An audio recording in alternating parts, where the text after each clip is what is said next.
Welcome to the first episode of Thank You for Your Reply, where we dive deep into the strategies and insights of real estate's most innovative professionals.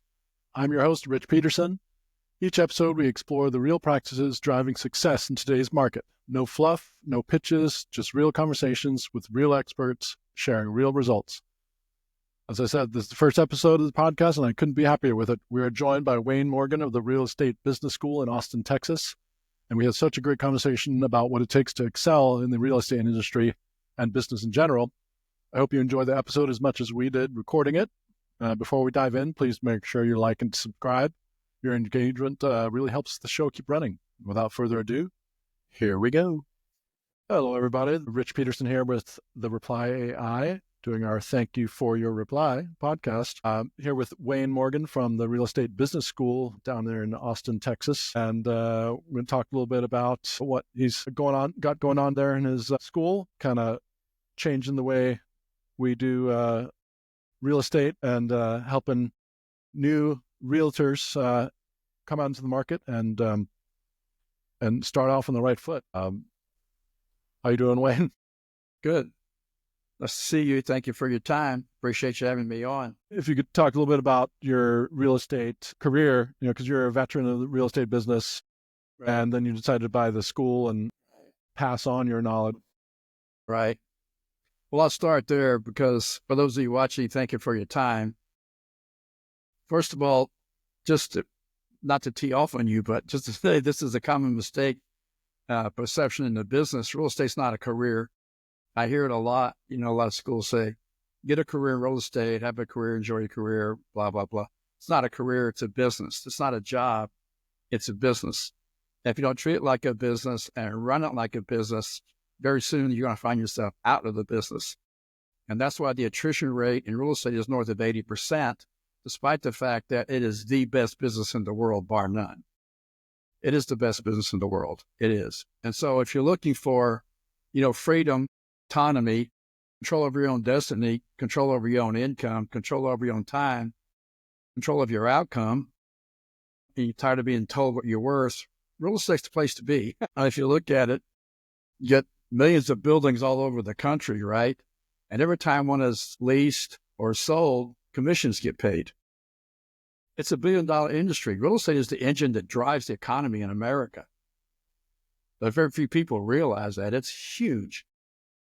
And so when you look at what are your opportunities, what are the things you could do with your time? Because, if you're in America, we still have a capitalist society. If you don't understand capital, you're in trouble. And so when you get into real estate, there's so many different things you can do. You can do residential, you can do commercial, you can do leasing, you can do sales, you can do development. It's just the opportunities are endless. And so I started off as an agent, and then we bought it. The thing is, and I really liked it. I just like doing deals, and I learned early on not to represent buyers because you can only represent one buyer at a time. And so if you take a business approach to it and look at it through the lens of a business person rather than an employee, then you see you have to be really careful about how you spend your resources, how you allocate them. So we have time, energy, money, and we got to allocate those and make sure we get a return off every one of them.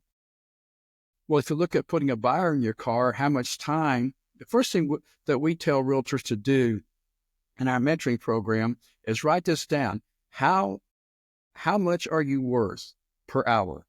And write it down. What would you consider your hourly rate if you were billing in an hour? What's it worth?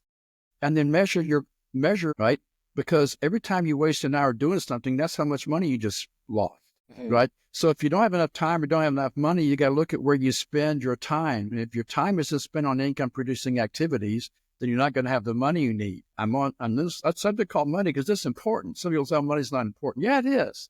Because the first thing you do with your money is you buy your time back. If you don't have any money, someone else is going to tell you what to do, right? You're subject to the orders of others. But once you get money, you become a sovereign individual. You become independent. So you buy your time back. And so if you look at how many buyers can you work at once? One. How many sellers can you have at once? Depends on your systems, 20, 30, 40, 50. So that's what I learned in my first 6 months is don't work buyers unless they have cash and an address, because it's not a good use of your resources of time, energy, and money. So I looked at how much time I spent with buyers, how much money I made, and it was a dead dog loser. Then I looked at how much time I spent on sellers, how much money I made, and I went, yeah, this is the way to go right here. Yeah. So I became a very strong listing agent. But the thing is, even though I was good at listings and I had a lot of them, I hired an administrative staff to take over the administrative part of it for me, because admin's important, but doesn't make you any money. Right? So you have to focus on income producing activities, hour by hour, day by day. What makes you the most money in the shortest amount of time? Listings. So even though I was pretty good at it, every time I left the closing table, I had to start over. Yeah. Like, this isn't a business. This is starting over every week. Well, that comes perfectly into the first question is about the source of high quality leads right now. And maybe you could speak a little bit about that. Sell listing leads are obviously the coveted thing for an agent, but they're harder to come by. Says who? Yeah, that's true. Yeah. Says a lot of agents that don't know what they're doing, I guess. But what do you think Well, I don't know how they can be hard to come by. I mean, if buyers are easier, buyers have to buy a house, which means the house was listed, which means there's a seller. So there's just as many of one as there is of the other. Mm-hmm. That's true. Yeah. I mean, there has to you be. can't buy a house unless it's listed. Yeah. Do you find that that's easy to come by? Okay, really. Do you find that they come out of the woodwork easier than the buyers? No, they don't come out of the woodwork. You got to go get them. You got to get up and go get them. Okay, this is not a passive career. It's a busy business. Okay, and if you're shy and you're a wallflower and if you do what your mother said and don't talk to strangers, you're not going to make it in this business. Yeah. Your mother lied to you. You have to talk to strangers. Yeah. But that's hard. That could be it's hard. all about the messaging. Yeah. We teach our students, we have a mentoring program. We're the only school in Texas that has a 30-hour mentoring program as part of the pre-licensing package, because your license guarantees you nothing. I've been on hundreds of listing presentations, hundreds. Not one seller, not one has ever asked me the difference between accretion and erosion. No one's asked me how many square feet are in an acre. They don't care what my exam score was. I owe the bank millions of dollars. They never asked me for my report card. None of that stuff. None of that stuff matters. Mm-hmm. So to just me, on the test, marketing is the number one skill to have, because it's the engine that drives your business. So you've got to have something good to say. You've got to say it well, and you've got to say it often. And so if you do that, you'll have plenty of leads. You just got to decide which one you want, buyers or sellers. I like sellers because they're more profitable. I can do more with less working sellers. I can have 40, 50 clients at a time. I can only have one buyer at a time. So that's why I quit, and I went in selling residential real estate and bought a real estate school. Because number one, you have to have a license, so they have to buy your product. 2, there's no inventory. 3, there's no accounts receivable. It's the perfect business. There's a fresh crop coming through every quarter. So all we did was we decided to make ours the best school we could possibly make it. So we taught them more than how to get a license. We taught them how to use it. How do you find people who are thinking about buying or selling a home today? And what do you say to them when you do find them to get them to hire you? Well, you have to have something good to say. And what I call it is a unique marketing position. It's a sentence, phrase, or paragraph that elevates, separates, differentiates, and distinguishes you from all your competitors. It positions you in the marketplace as the obvious choice. It keeps you from competing on price, and it brings the seller to the conclusion, I'm going to do business with you no matter what your commission is. So if you have that, then marketing becomes easy. You just need to you have to figure out of the 173 or 5,000 words, however many there are in English language, which ones do you use and which order do you put them in to get people to say yes to you? That's the skill. And I fundamental skill. I boiled down something very simple. And we teach our mentoring students one simple thing. You're going to burn through your family and friends in a matter of weeks. After that, you got to go hustle, right? You got to find people. So we teach them what we call the 2-foot rule. If someone gets within 2 feet of you, whether you're at Lowe's Home Depot, the grocery store, the synagogue, the church, walking any community, HOA, organization, whatever. Someone gets within 2 feet of you, you pitch them. And the pitch is very simple. The pitch is simply The elevator pitch. I have more buyers than I have homes for. Do you know anyone you're interested in selling? No. How about you? Have you ever considered selling? No. Okay, thank you. It's that easy. Yep. It's Quick simple. conversation. I need homes to sell. Do you know anyone interested in selling? No. Have you? Well, I kind of thinking about it. Great. Can you think of a situation where the weirdest place or situation where you did that pitch and then it came to fruition? Constantly, all the time. Constantly. Like golfing or Everywhere. out on a yacht or... I was golfing with a guy I never met and raised $100,000 for one of my developments. We played a round of golf together. But over that 3-hour period, we built a relationship. I talked about him and what he was doing. He talked about me and what I was doing. And we decided we had some things in common. He said, "You're looking for equity for your deal?" And I said, "Actually, I am." He said, "Can you take 100?" And I said, "Actually, I'd be love to have 100. So I did it, and I'm paying a handsome return. It's all about relationship. But if you're shy, you're bashful, look, if you're afraid of what people think about you, don't get into real estate. If you love real estate, it's your business. If you don't love it, get out of it, because you're just getting in other people's way. You know, the agents out there are blowing and going for it and love servicing other people and making other people's dreams come true via home ownership. Don't get in the way. You know, they love this business and they do a great job. Most of them. Yeah. But if you don't love it, you know, just say, "I don't love it," and go find something you love. Number one, find something you love. And we love real estate, obviously. So we were brokers for a while. My wife ran a large real estate company in Austin for several years. Then we bought the school, had it since 1989, in the development business. So there was a little so many different aspects and things you can do, you know. There was a little anecdote you told me before we started calling about your wife hiring somebody. Yeah, when she was running the local real estate company, she had this guy come through. He was a really smart guy, really aggressive, really, you know, you could tell he was going places. Well, she hired him and gave him his first job as a manager against the wishes of the owner of the company. He said, "No, don't make that guy a manager. He's smart aleck and he's obnoxious and rude." She goes, No, he's got talent. We're going to hire him. So she hired him. His name was Gary Keller Williams. Boom. He turned out to be, of course, a natural in the business and a huge success. And yeah, she saw the talent in him that other people couldn't see. Yeah, that's the natural talent for that she saw. Yeah, that's why his name is on a lot of signs. Yeah. Yeah. So kind of related to what you were talking about with the marketing, what do you think? Well, what was your most successful marketing strategy was just getting out there, the 2 feet rule. Is that what you called it? I did, but it depends on your market. You know, I went to a dinner party full of stockbrokers. You know, and I said, "What do you do?" And I said, "Well, I'm a professional negotiator. I work in the field of real estate. I take advantage of the insider trading aspect that real estate has."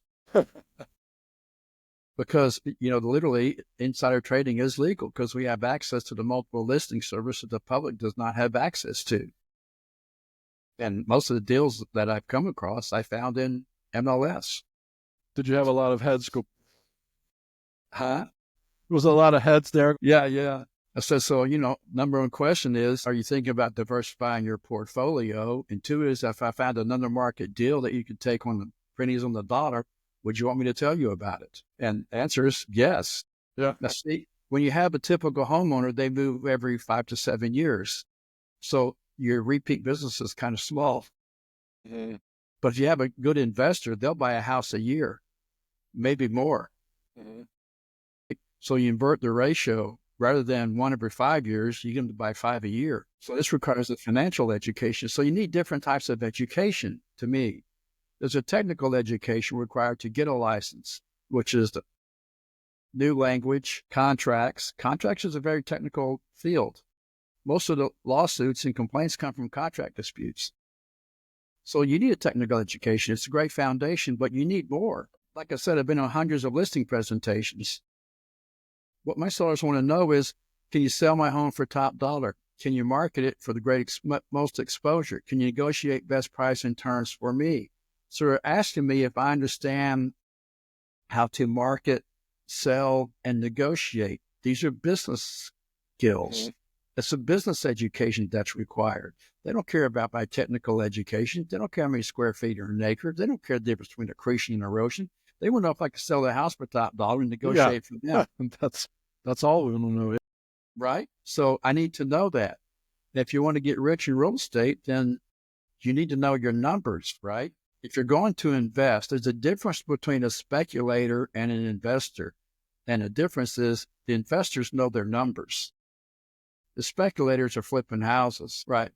So once you know how to attach value to the asset, and you have to know how to do that, you have to know how to run a financial analysis. Because if you pay too much and borrow too much, there's nothing anyone can do for you. And people are afraid to do that. Most people make decisions based on one of two things. It's either the opportunity for gain or the fear of loss. And the fear of loss drives so many people, they end up doing nothing. So you've got these realtors staring at the greatest source of wealth in the world, American real estate, and they end up not buying it out of fear they'll lose their money, rather than just do something simple like get a financial education. That's why we teach it. So we teach three types of education: the technical to get the license, the business to build your business, and the financial so you can spend 10 years buying real estate and take the rest of your life off. Yeah. Buy your freedom, like you were saying. Yeah. Well, my dad used to say cash is king, but it's not. Cash flow is what's king. Mm-hmm. Yeah, my partner, I was saying, she was always looking to buy a new piece of property, and you got a great partner. Yeah, and she's really good at it, and it's just funny to watch her wheels turn all the time on how the deals that she was making, and buying a house that had a little detached house with it that you could then rent out and then fund this and all this stuff. I was just like, I don't know what you're saying, but I'll help you install the lights and do the painting. But good for her. But tell her I said hello and congratulations. Yeah, well. So kind of on those same lines about success, what do you think is one? I think you probably have a real good finger on the pulse of this, but as running that school, but what is one common belief about real estate success that you found to be completely false? That it's easy, which is normal, I think, because it looks easy on the surface. Okay. You see a sign go up, then you see a sold sign, but you don't see what happens behind it. Yeah. Or if you've sold a house or bought a house, you're like, well, why did I pay that person that much? All they did was send me some DocuSign documents or something. And exactly. Yeah, exactly. I could do that.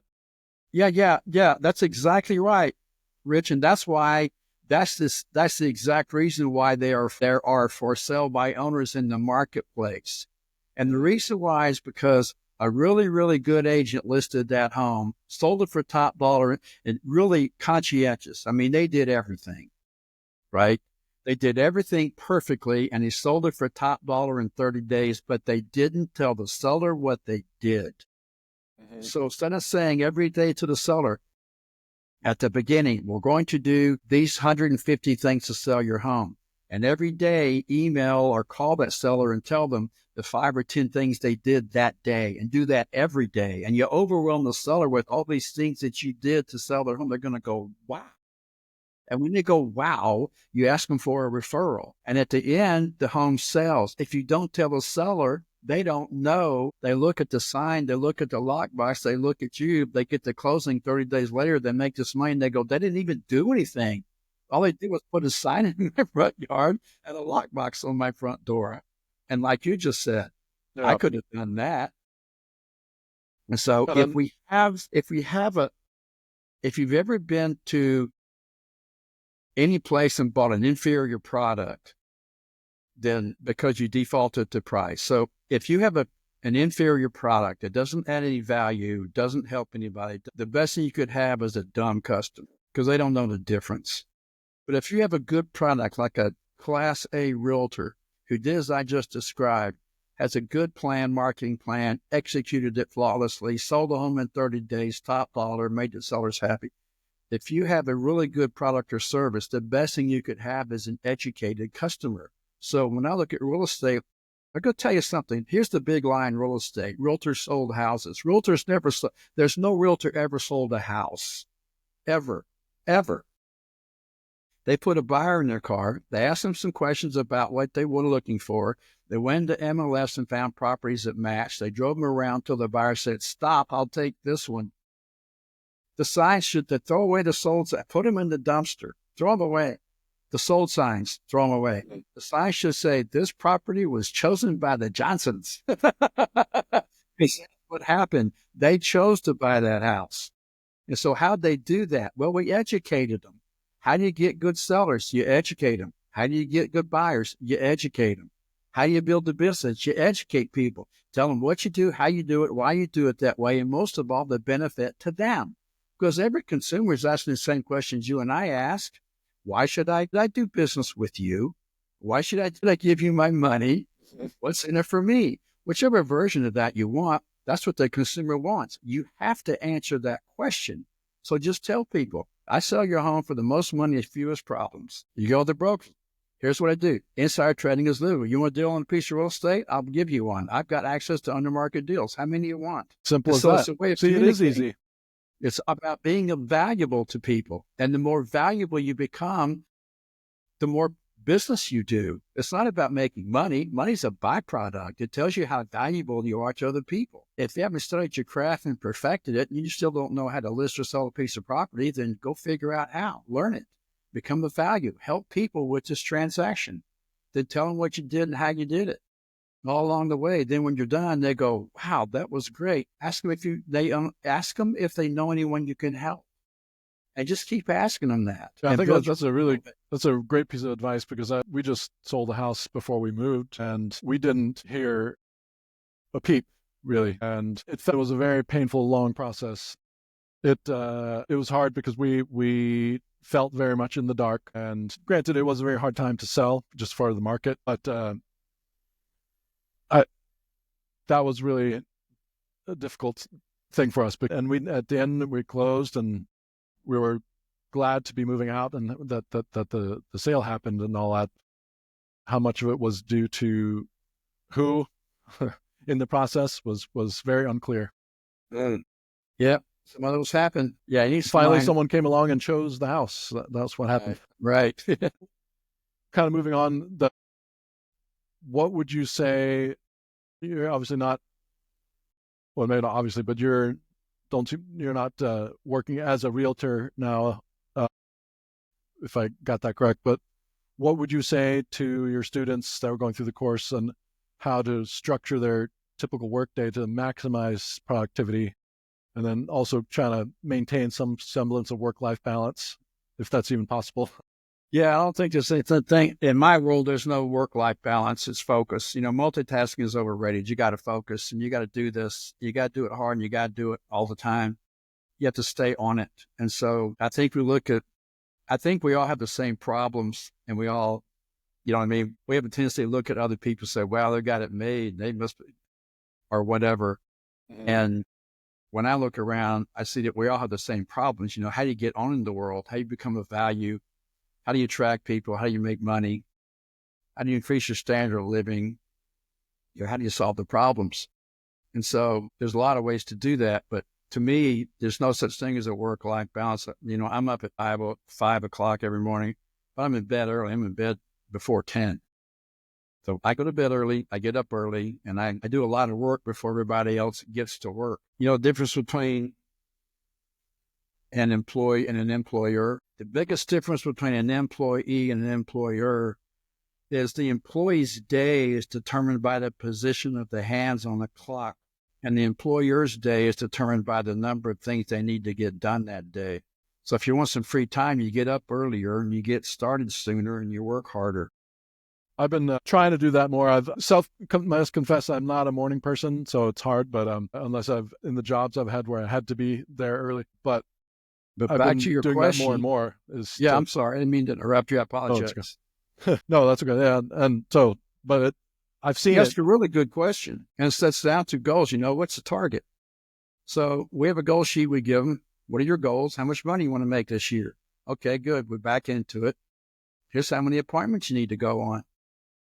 So it's really simple formula. Do 3 listing presentations a week. In 6 months, you'll be in the chips. For real. Numbers game.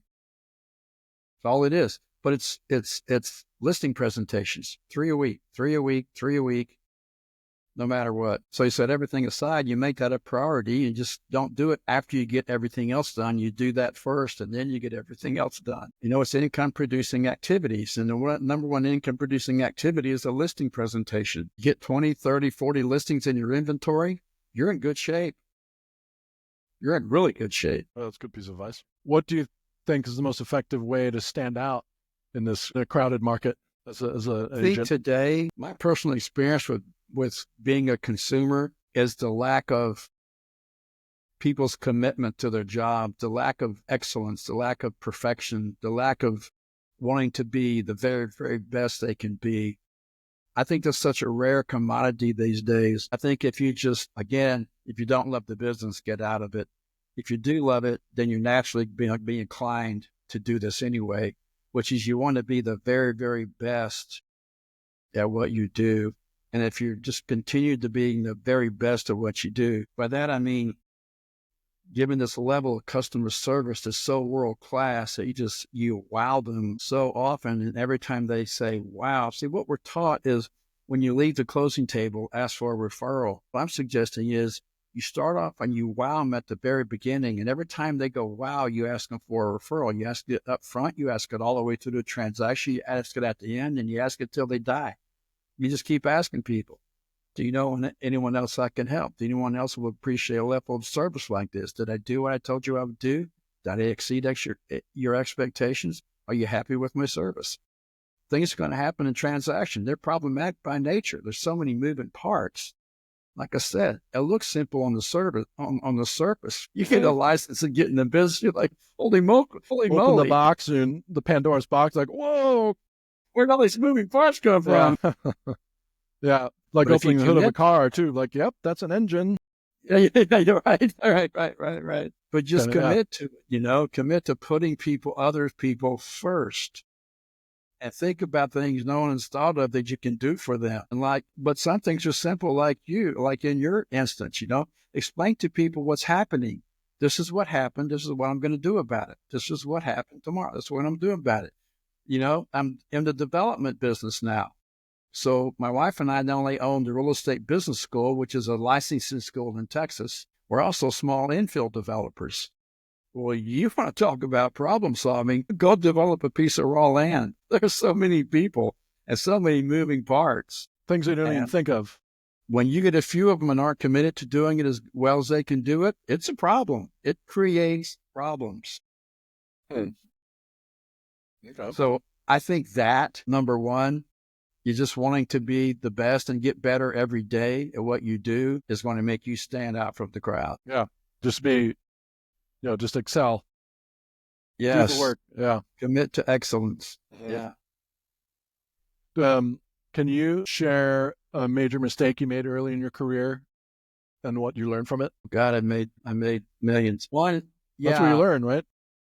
Yeah, it is. And that's a great question. I think probably it's being too egotistical and not really admitting that I made a mistake and correcting it quicker. And it was in 89.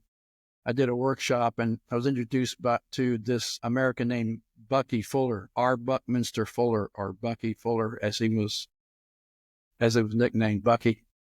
Bucky Fuller said, mistakes of, the best thing you can do is make a mistake. Once he said, I've made millions of mistakes. That's how come I know so much. And it hit me like a ton of bricks, and thought, wow. And he said he committed ego suicide. He decided that he was never going to justify his mistakes or blame anyone else for them. He was going to just turn them into learning experiences. I thought right then, that's the biggest mistake I ever made, is not acknowledging my mistakes and correcting them quickly. So the culture in our company right now is go make a bunch of mistakes and get them out of the way. And that's what we teach to the new agents that come through. The problem today that I see is The public education system does more harm than it does good. We lock kids in a room in their formative years for 12 years, and we talk to them. Yeah. It's the worst thing you can do. Yeah. And not always about the right thing or the most useful things. Well, that's not just the topic. So we made off on that. That's a whole nother subject. And I agree. But talking isn't teaching, listening isn't learning, and the memorization of right answers is no indication of a person's intelligence or ability. It's trial and error. So we take this child, it learns to walk via trial and error, right? It gets up and falls down, it gets up and falls down, and it's sent to school, and we start punishing it for learning how to learn. Yeah. If you punish a mistake, then you got a problem, right? So instead of acknowledging mistakes and teaching people to make mistakes and correct them quickly, that's what we tell our agents. We can take a listing agent course. We can teach you everything about it. You'll make 100. You'll know nothing about listing. You've got to go out and screw 10 or 12 of them up. It's all trial by error. Look, the world is designed to change. The world is designed to change, and people are designed to change. But interestingly enough, that's the one thing people resist the most. Yeah. I fear. So we tell them, go mess up 10 or 12 listing presentations, and you'll get, here's your guideline, here's your book, here's what you do, here's how you do it, here's your script, here's what you say, here's what you do. I mean, we can walk you through it. But, these FSBOs who think they just don't do anything, watch this. Here's how you get a FSBO listed. And we walk them right through it. My biggest success was for sell by owners. And talk about a lead. Oh, like converting them over to a... It's a free lead. All you got to do is drive neighborhoods. Yeah. You see the sign, you go, oh, there they are right there. It doesn't cost you a thing. Get out and go knock on the door. Especially, and the ones that's the ads that they run, it says no agents, talk to them first. Because no agents will talk to them because it says no agents. Yeah. Did you see it said no agents? I said, uh-huh. Why are you here? I said, I have 12 ways to sell your home for top dollar in 30 days or less. Is it okay if I give it to you? And I hand it out. I give it to them. I love that. He said, that's all I wanted. And I leave. And I go back, and I go back, and I go back. But it's all about persistence and having something good to say. Like I said, say it well and say it often. But it's committing ego suicide, and it's mistake, correct, mistake, correct, mistake, correct. And that's the culture that we do our best to instill in our employees, and we do our best to teach our people in our mentoring program, is you're going to make millions of mistakes. Go get them out of the way quickly. Early. Yeah. Early and often. Yeah. Like voting. Yeah. Go outside and just ask yourself, wow, I really messed that one up. Okay, good. What'd you learn? Mistakes are a gift from God. Yeah. Yeah, it's a lesson. You got smarter today. Be thankful. Yeah. And that's a lesson that's going to stick for sure. Get out there. Present yourself to the world. You were talking earlier about referrals, like the importance of referrals. And that seems to be the most valuable advertising tool for an agent. And like, how do you build and maintain relationships with past clients to ensure the repeat business and referrals? Just by the performance? Is there something you do to kind of maintain the relationship? Well, in the education space, which is what we're in now, we have a long tail. Get your license. We have 3 steps. Get your license, build your business, invest your profits. So once they get their license, then they have renewal courses, then they have continuing education courses, then they have business courses, then they have a marketing courses, then we have a business coaching program, then we have our investing courses, then we have an investing coaching program. So there's a long tail to support the realtor over the life of their building their business and the time they're in the business. And the goal is to get them out of the business. You buy enough property, you create enough wealth to where you don't have to work anymore. You can go out and do what you're supposed to be doing while you're here. See, what we're taught is to go earn a paycheck. When I ask people, I said, do you ever think there might be more to your life than just earning a living? Yeah. I said, well, let me ask you this. If you had all the time and all the money, what would you do with the rest of your life? If money wasn't an issue, plenty of money, and time wasn't an issue, you had plenty of time, what would you do with the rest of your life? And if you give people a chance to sit down and think about that and reduce it to writing and write it down, you'll find typically a huge majority will write down something altruistic. See, when a human being gets what they want when they want it and what they need when they need it, they become altruistic. They want to give back. It's in our DNA. Yeah. It's the human part of us we want to give. And so once people get time and money mastered, they become philanthropists. That's our product. It's not employees, it's not business owners, it's philanthropists, right? So we teach them how to get in the business, but the goal is to get them out of the business so they can get on with their life and go do what you're supposed to be doing while you're here, not spend it earning a living. You don't have to earn the right to be here. You arrived here with a gift, something valuable to offer your fellow human beings. Yeah. But people, we're taught to sell our body, mind, and spirit for a paycheck. It's doing what you're supposed to be doing and trusting that will be taken care of. That's interesting. I never thought about that before on in terms of capitalism and all that, where, because that's become a very bad word. And To me, but to have this, like the idea of when you strip away all the money worries and someone has the freedom and financial freedom, they become altruistic. And whether that's happens to everybody or not is a different side of the story. But it's like the good side, like the good side of capitalism. Like it is also accomplishing something beyond money in someone's bank. capitalism is giving. Yeah, someone's giving something somewhere. Yeah, I'm gonna think about that. I like that. Okay, so get into some more like techie question. What is one tool or system in your business or even in the school that you couldn't live without, and why? Tool or system? Yeah. Question. I think systems. The system I couldn't live without is systems. Systems are the grease of organizations. Yeah. Yeah. You have to have systems. What's the quote? My partner says it all the time. You don't rise to your goals, you fall to your systems, or something along those lines. I haven't heard that, but If your systems aren't good enough, that's where your failure is going to be.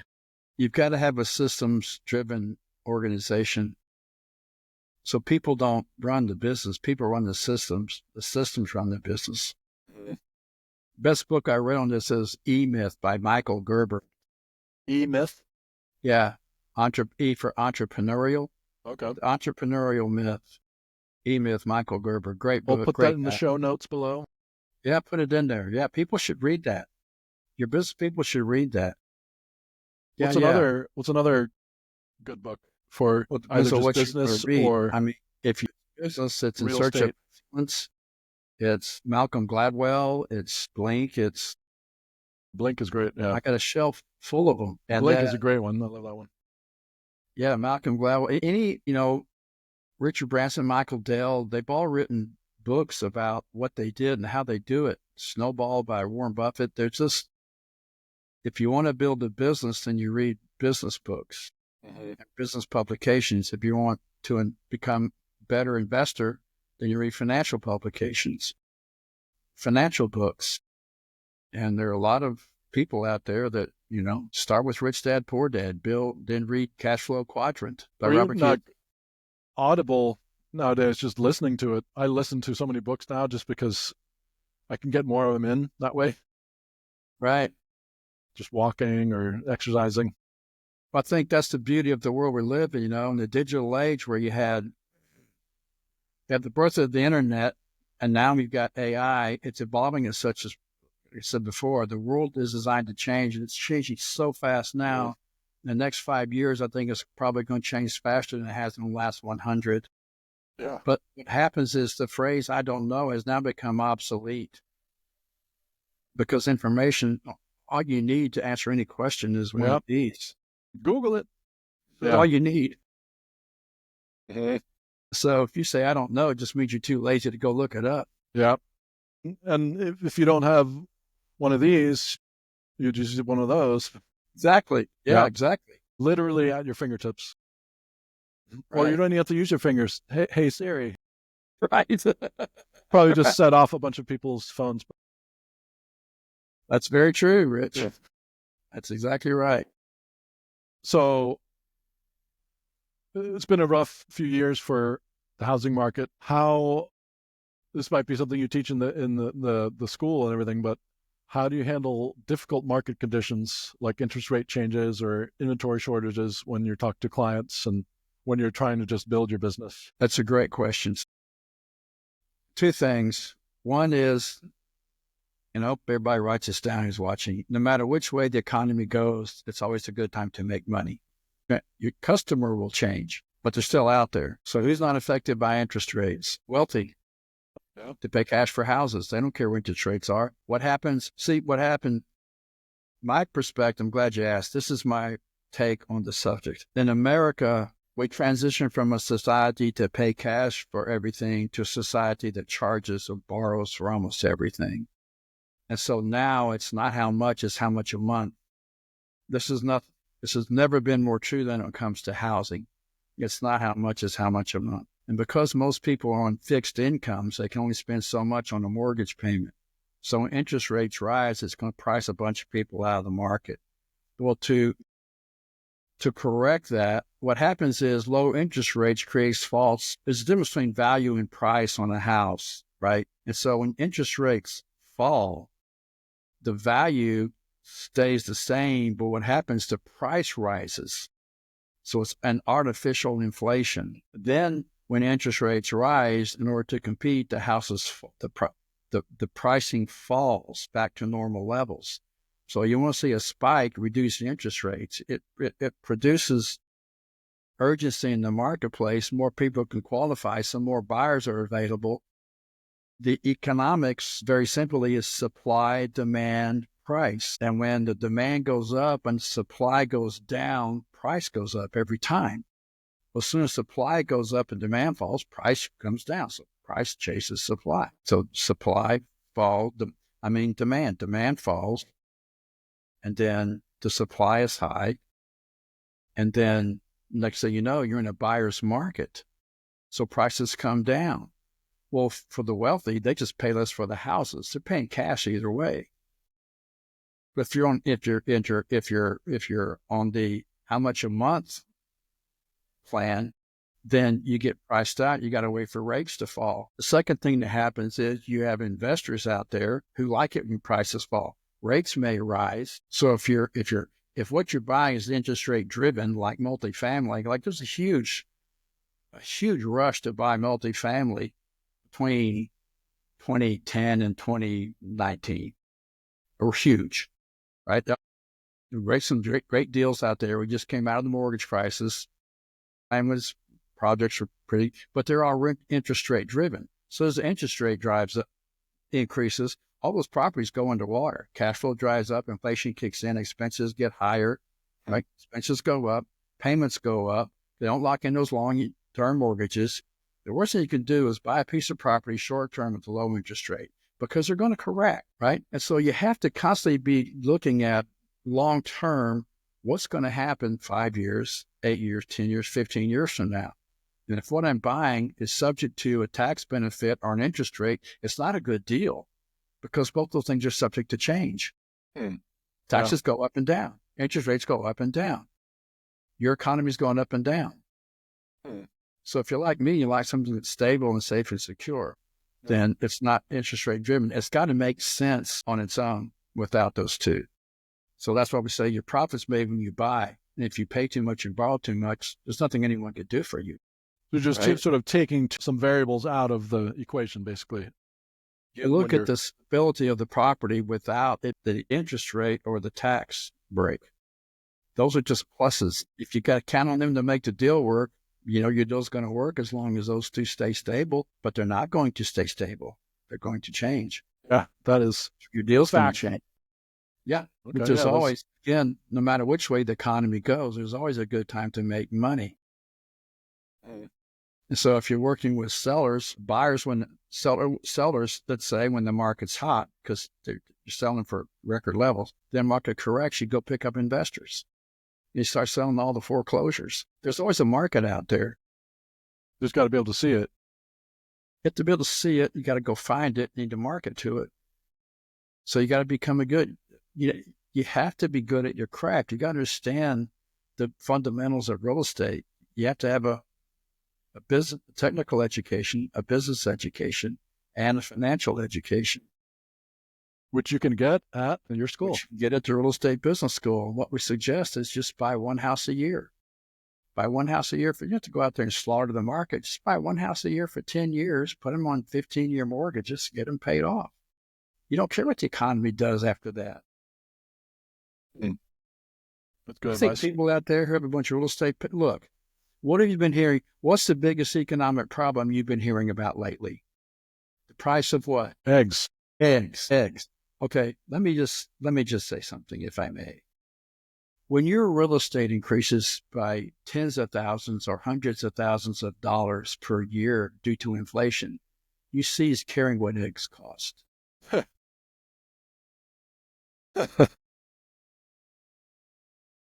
So do yourself a favor before you buy eggs, buy a rental property. Yeah, that's true. It's sort of a rehash of or like a remix of Teach a Man to Fish, or like Give a Man a Fish, Teach a Man to Fish. You have some real estate, you'll be able to eat. Exactly. But if you think about it, you acquire this asset, someone else pays for it. Yeah. You get the appreciation, all the tax advantages and the cash flow. You get the proceeds when you sell it. You get all of it. And it's paid for by someone else. I mean, other people's money. Huh? Other people's money. Yeah. But just remember, there's only one time in your life you ever borrow money. What is that? When someone else pays it back. So everything that my wife and I own is paid for either by a customer, a tenant, or the government. It's just a financial education. So this is where the public education system fails us. Yeah, they don't teach any of that. They don't teach you that. They say, be good, do as you're told, make good grades, get a good job, work hard, save your money, blah, blah, blah, blah, blah. If you save money, you lose it. It's called inflation. If you save money, you lose it. You can't save it. You got to invest it. Yeah. Put $10,000 in the bank today. See what it looks like in a year. It won't be worth $10,000. Yeah, I've a great tool for that is Acorns. I don't know if you're familiar with that app, but I put a little bit of money into Acorns account, and they have a little chart on there that shows you, and you can drag the slider across like as the years go by and see what that money is going to be worth then. And it invests in different stocks and bonds and all that. But Interesting. Depending on how much you're putting in, you can either do it regularly or like just whenever you have an extra chunk of change. But then it's just fun to see, like, oh, look at that, going up. It's fun to watch them go up. Yeah, and they teach on there like it's a long game. Don't worry about things dropping here and there, but because it's the trend is going to be up. That's what investing is. It's long term. Yeah. If it's short term, it's not investing, it's speculating. Yeah. That's the difference between a speculator and an investor. Yeah. What is this is the last question here. It's been a great discussion. What's one skill, and I think you'd be perfect person to answer this. What is one skill you think most real estate professionals overlook, but is crucial for long-term success? Negotiations. How to negotiate a deal? Everything's negotiable. Yes. That, and there's some principles that my wife and I live by. One is there's no harm in asking. Worst they can say is no. No one ever killed me with a no. Well, and that's also ties back to your previous thing about the 2-foot rule. Like if you're afraid of getting no, then you're not going to be going out asking the people around you for who's selling a house. Exactly. There's no harm in asking. Negotiations, there are a few rules we live by when we're negotiating. I think negotiations is probably the most important. Marketing is the most important skill to have, and negotiations, I think if you're in acquisition mode, you're acquiring property, you need to know how to negotiate. What you said, some rules that you live by for negotiating. Do you care to share those, or are they trade secret? No, I'm happy to. One is to call it, when I'm looking for a property, I'm looking for a deal. What creates a deal? What creates a good deal? You either have a problem property or a problem seller or both. Well, it's not my fault that these people bought this house and then didn't take care of it. So I don't want to get into a pity party or, I've got as much compassion as the people watching this, okay? I tithe. We have compassion. Yeah. The fact that they messed up their house doesn't mean, and I want to buy it for less than they're asking, doesn't mean I don't have compassion. It means they want to get the most and not tell me anything about it, and I want to pay the least and know all I can. We are 180 degrees diametrically opposed at the start, as with every transaction in real estate. They're all like that. Sellers want to sell for the most and make the least concessions, and buyers want to pay the least and make the most concessions. So I want to find everything out about it. Why are they selling? Is it a divorce? Is it financial problems? Is it IRS lien? What is it? And then I want to know the condition. So I want to know the conditions of the sellers. I want to know the conditions of the property. And if you have a problem property and a problem seller, then chances are you'll be able to acquire that thing. Someone's going to buy it. The banks don't want them back. Do you understand that the rental market for office is off 30% across the country? And do you understand that a lot of these office buildings are not making their mortgage payments because they don't have enough rental income because no one's in them paying rent? Because everyone's went home during the pandemic and didn't come back. And the tenants left. The tenants decide not to take the buildings.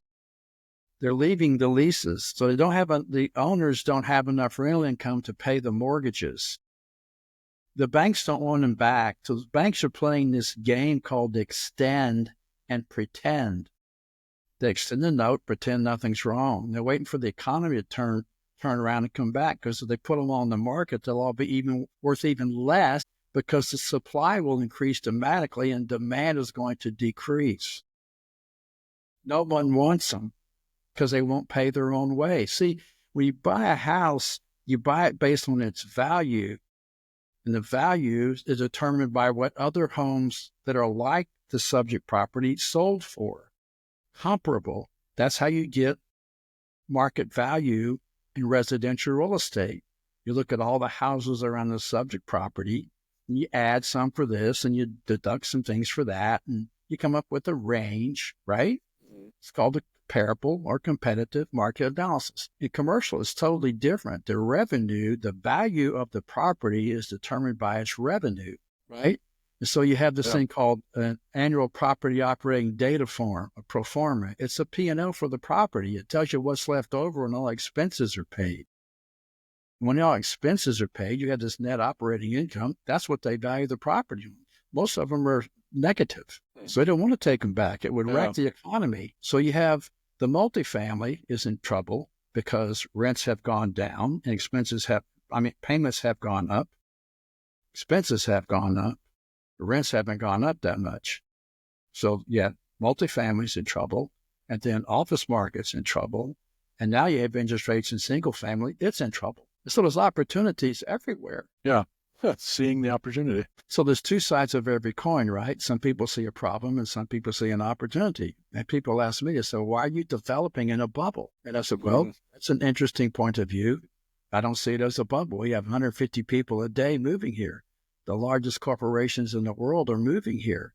We have people coming here with real jobs, real employees with real jobs who don't have houses because the supply hasn't met demand. That's what I see. So that's why we're building in what other people call a bubble. It's all point of view. Look, getting rich is a point of view. Getting wealthy is a point of view. It's all a point of view. You just see opportunity or see problems, right? It's a point of view. And that's my point of view. Yeah, I love it. I think you just hit the perfect ending. Hey, thanks for having me on. I appreciate it. Real Estate Business School in Austin, Texas. Yeah, I will put information about that in the show notes as well, and everybody check them out. Where you get your license and learn to use it. Yeah, those are two crucial pieces. Got to put them together. Learn to use it's the important part. Yeah. Hey, Rich, thank you so much for your time. Yeah, appreciate you having me on. Thank you, Wayne, so much. It was a really great conversation, and I look forward to putting it out there. Thank you, sir. Appreciate it. That wraps up the first episode of Thank You for Your Reply. To our guest, Wayne Morgan, thank you for sharing your valuable insights with our community. To our listeners, you can find the show notes and links below this video, or if you're on audio, they'll be in the show description. Please make sure to give that a read. There's a lot of good info in there. If you enjoyed the episode, please like and subscribe so you'll be able to catch the new episodes when they drop. Until next time, keep innovating, keep growing, and remember, you don't rise to the level of your goals, you fall to the level of your systems. Have a good one.